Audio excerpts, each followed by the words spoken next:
Okay guys, hello.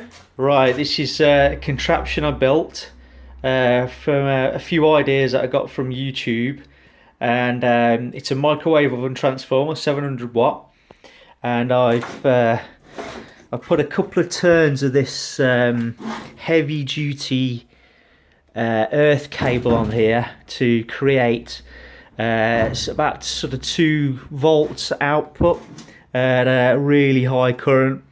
As you can see, it's quite nifty looking cable here, and yeah. Only thing is, I jumped out of my skin when I turned this thing on. So let me demonstrate what happened when I switched this on. There's quite a bit of hum that comes off this, and this is pretty much what made me jump out of my skin. So you ready?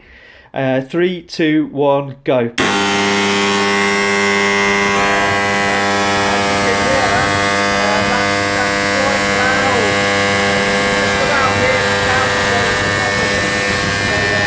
Turn that back off again, and that's the extent of it. It does work, but I've got to work out a way of making it quieter.